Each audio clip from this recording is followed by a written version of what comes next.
please subscribe and don't forget to press the bell icon to get notified whenever we upload a new video. UP के बरेली में दूसरे पुरुषों के साथ संबंध बनाने से मना करने पर एक महिला को 3 तलाक देने का मामला सामने आया है। पीड़ित महिला का आरोप है कि उसका पति घर में दूसरे मर्दों को लेकर आता था और उनके साथ हम बिस्तर होने का दबाव बनाता था और जब वो इनकार करती थी तो उसे मारा पीटा जाता था। बरेली के किला इलाके की रहने वाली पीड़ित महिला की शादी शाहबाद के मुमताज के साथ मई 2017 में हुई थी। 3 तलाक पीड़ित का आरोप है कि उसके पति ने पहले से ही 3 शादियां की हुई हैं। पीड़ित महिला केंद्रीय मंत्री मुख्तार अब्बास नकवी की बहन फरहत नकवी के पास मदद की गुहार लगाने पहुंची थी। मेरे पति जो है गलत काम करवाने की कहते हैं। मैंने मना किया तो मेरे मना करने पर उन्होंने मुझे मारा। जब इन्होंने मुझे मारा तो गाली देते हुए 3 बार इन्होंने कहा तुझे तलाक दी, तुझे तलाक दी, तुझे तलाक दी। मैं न जाने इस तरह से 3 तलाक का दंश कितनी लड़कियां समस्त उत्तर प्रदेश में झेल रही हैं। इस पे रोक लगना चाहिए और सबसे बड़ी चीज़ ये है कि हमारे पास ये मामला जब कल आया है हमने देखा कि 3 तलाक का बिल पास ना होने से आज भी लगातार 3 तलाक के केस हमारे सामने आ रहे हैं। दिल्ली के पास गाजियाबाद कोर्ट परिसर में कुछ वकील पुलिस वालों से बहस करने लगे। आरोप है कि 4 सिपाहियों ने वहां एक वकील के साथ बदसलूकी की और फिर उसको हिरासत में ले लिया, जिसकी जानकारी मिलने पर वकीलों ने गाजियाबाद कोर्ट परिसर में जमकर हंगामा किया और एसएसपी वैभव कृष्ण की मौजूदगी में उनके खिलाफ नारेबाजी की। इस दौरान कुछ वकीलों ने पुलिस वालों को कोर्ट परिसर से बाहर निकालने की भी मांग की। कोर्ट परिसर में मौजूद एसएसपी ने इस दौरान वकीलों से शांति बनाए रखने की अपील की। आप जितने सभ्य हैं उतनी सभ्यता से आइए, बिल्कुल मेरे साथ आइए। लेकिन हंगामा कर रहे वकीलों ने एसएसपी की एक नहीं सुनी और अपना विरोध जारी रखा। इसी बीच कोर्ट परिसर में मौजूद कुछ लोगों ने पुलिस वालों पर पथराव कर दिया, जिससे वहां अफरा तफरी का माहौल बन गया। जिसके बाद एक दारोगा अपना हाथ पकड़कर कोर्ट परिसर से बाहर जाने लगा, जबकि वहां मौजूद कई लोग अपना बक्सा और थैला उठाकर भागने लगे। हालात बिगड़ते देख वहां और पुलिस बल पहुंचा, जिसके बाद वकीलों को समझाने के लिए एसएसपी ने उनके साथ बैठक की और वकील को हिरासत में लेने के आरोपी सिपाहियों को सस्पेंड करने का ऐलान कर दिया। उन चारों को मैं सस्पेंड करूंगा। लेकिन चारों सिपाहियों के निलंबन के बाद भी वकीलों की नाराजगी कम नहीं हुई और उन्होंने पुलिस पर दादागिरी करने का आरोप लगा दिया। सब चले गए, उसके बाद एसपी सिटी आए लेट और उसके बाद अपनी दादागिरी पुलिस से अंदाज दिखाया। काफी देर तक चले हंगामे और बहस के बाद सभी वकील अपने साथी से हुई बदसलूकी के खिलाफ 1 दिन की हड़ताल पर चले गए। लोकसभा चुनाव की तैयारियों पर 28 अगस्त को दिल्ली में बीजेपी के मुख्यमंत्रियों की बैठक होगी। प्रधानमंत्री नरेंद्र मोदी और अमित शाह की अगुवाई में 28 अगस्त को दिल्ली में बीजेपी शासित राज्यों के मुख्यमंत्रियों की बैठक होगी, जिसमें लोकसभा चुनाव की तैयारियों को लेकर चर्चा की जाएगी। छत्तीसगढ़ के मुख्यमंत्री रमन सिंह ने नक्सलियों को चेतावनी देते हुए राज्य में एक भी नक्सली के बचे रहने तक ऑपरेशन जारी रहने की बात कही। पुलिस बल तैयार है, अब नक्सलियों को बहुत दिन तक बर्दाश्त नहीं किया जा सकता। राजस्थान के चित्तौड़गढ़ में 2 गुटों के बीच हुए झगड़े में 10 से ज्यादा लोग घायल हो गए। गुजरात में पाटीदार आंदोलन के नेता हार्दिक पटेल ने किसानों की कर्ज माफी और आरक्षण के मुद्दे पर 8 अगस्त को संकल्प यात्रा निकालने का ऐलान किया। उत्तर कर्नाटक को अलग राज्य बनाने की मांग को लेकर हुबली और दूसरी जगहों पर कुछ संगठनों ने बंद बुलाया।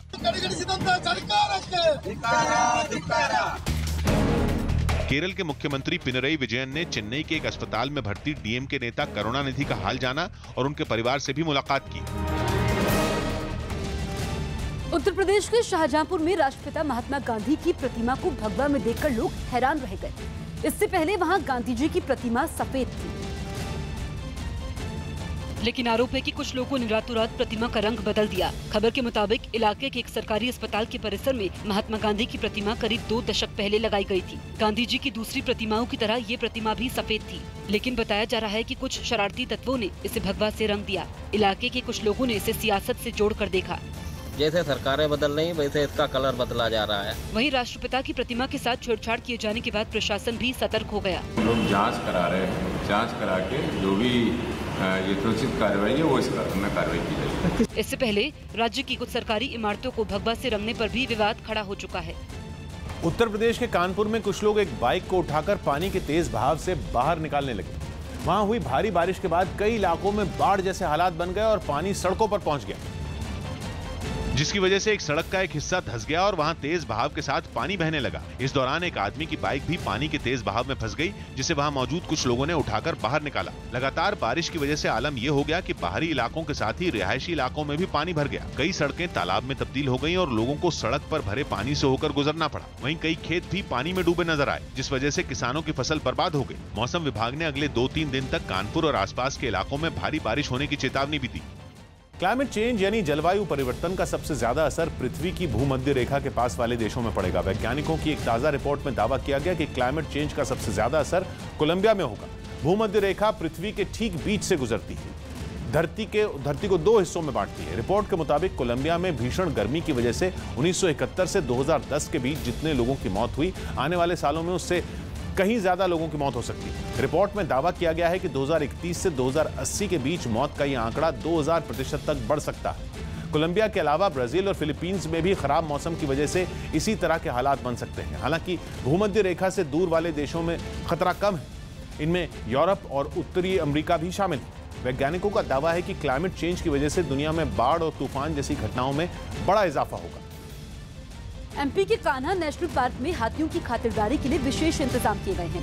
पार्क प्रबंधन हाथियों के भोजन का खास ख्याल रख रहा है, जिसके लिए बाकायदा मेनू बनाकर हाथियों की पसंदीदा खाने की व्यवस्था की गई है। वहीं इन दिनों हाथियों की आवभगत करने के लिए वन कर्मियों को स्पेशल ड्यूटी पर तैनात किया गया है। हाथियों के लिए मक्के और बाजरे की रोटियां, नारियल, केला, गन्ना और वो तमाम चीजें खिलाई जाती हैं जो गजराज को पसंद होती है। हाथियों की खुशामदगी का ये सिलसिला 1 हफ्ते तक ऐसे ही चलेगा। दरअसल मानसून के समय हर साल हाथियों के लिए रेजुनेशन कैंप का आयोजन किया जाता है, जिसमें 7 दिनों तक हाथियों की जमकर मेहमान नवाजी की जाती है।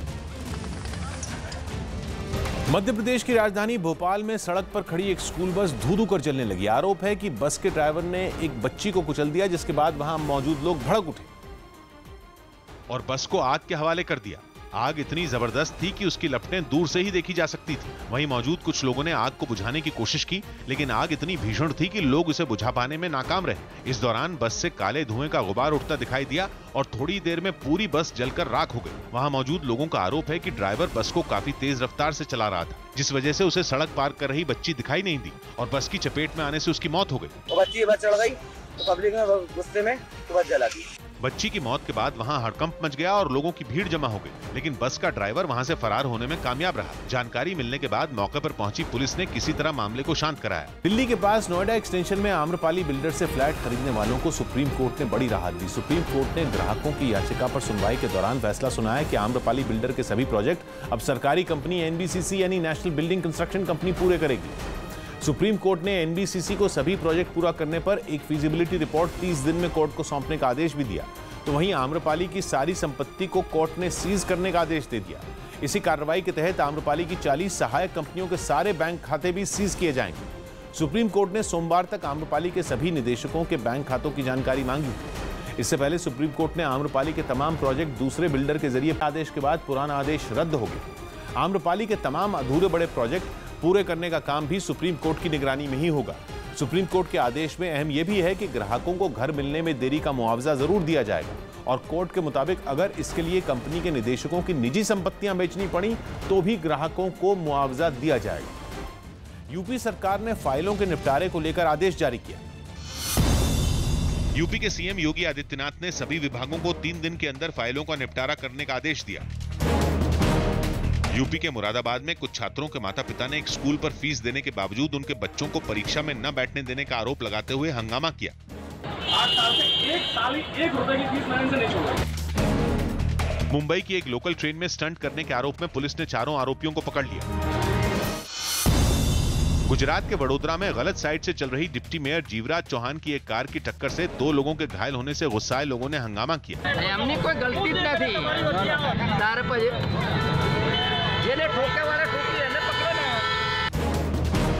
बिहार के मुजफ्फरपुर में एक ट्यूशन टीचर पर होमवर्क पूरा न करने पर 6 बच्चों की बेरहमी से पिटाई करने का आरोप लगा।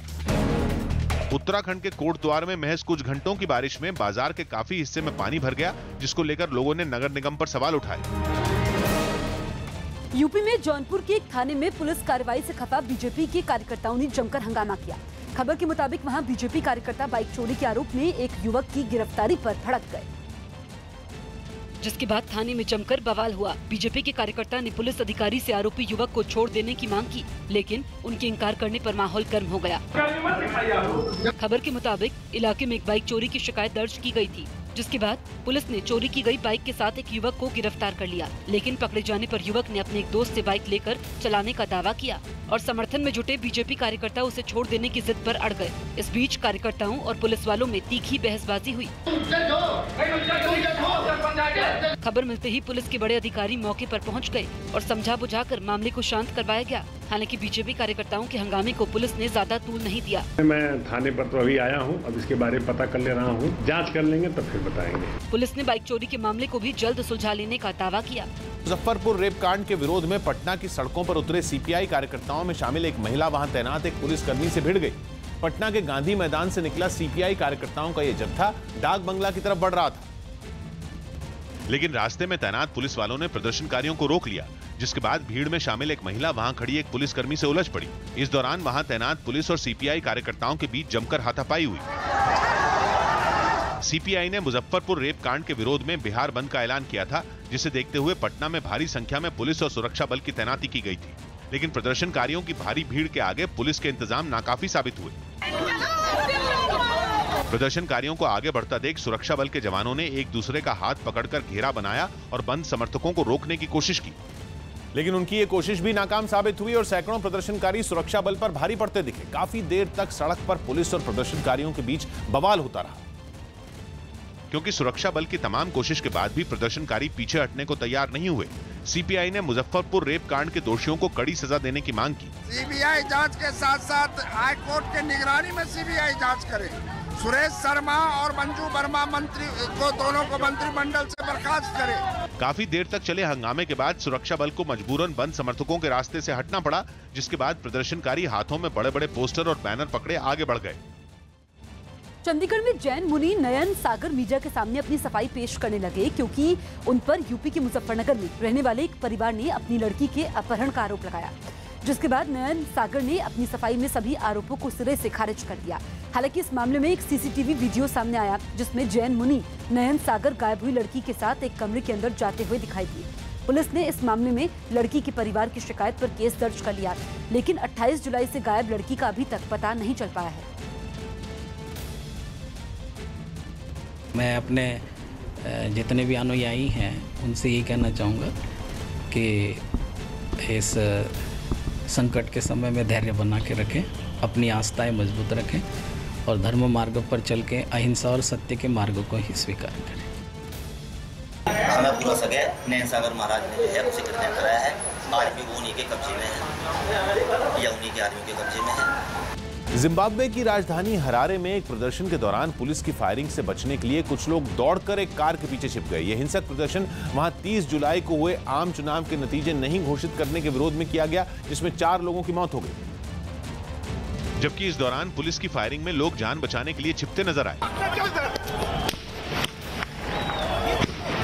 चुनाव के रिजल्ट में देरी की वजह से धोखाधड़ी की आशंका जताई गई, जिसके विरोध में हजारों लोग सड़कों पर उतर आए।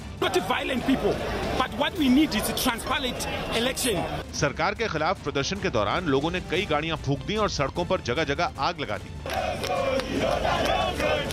यही नहीं, प्रदर्शन के दौरान कुछ लोग दुकानों में तोड़फोड़ करते भी नजर आए। लोगों ने ट्रैफिक सिग्नल पर लगे साइन बोर्ड उखाड़ दिए और सरकार के समर्थन में लगा पोस्टर फाड़कर उसमें आग लगा दी, जिसमें वहां के पूर्व राष्ट्रपति रॉबर्ट मुगाबे की तस्वीरें छपी थी, जिन्होंने 2017 में अपने पद से इस्तीफा दे दिया था। लेकिन आरोप है कि उनकी सत्ताधारी पार्टी ने आम चुनाव में धांधली की, जिसकी वजह से हुए प्रदर्शन में लोगों को अपनी जान गंवानी पड़ी। इस दौरान वहां की सरकार पर प्रदर्शनकारियों पर काबू पाने के लिए सेना को भेजने का आरोप भी लगा, जो वहां टैंक और हेलीकॉप्टर लेकर पहुंचे थे। इस बीच वहां के चुनाव आयोग ने एक प्रेस कॉन्फ्रेंस में सत्ताधारी पार्टी को चुनाव में बढ़त मिलने की जानकारी दी। Now I'm going to ask you to bear with us because as a commission we felt that we could start announcing results.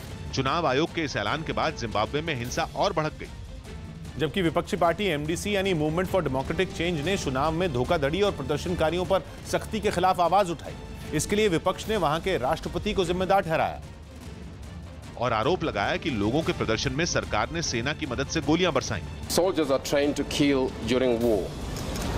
We are seriously made to wonder what this means. अपने ऊपर लगे आरोपों पर राष्ट्रपति Emerson नंगवाग्वा ने सफाई दी और इसके लिए उल्टा विपक्ष को ही जिम्मेदार ठहरा दिया। We hold the opposition MDC alliance and its whole leadership responsible for this disturbance of national peace. हालांकि राष्ट्रपति ने लोगों से शांति और चुनाव प्रक्रिया पर भरोसा बनाए रखने की अपील की।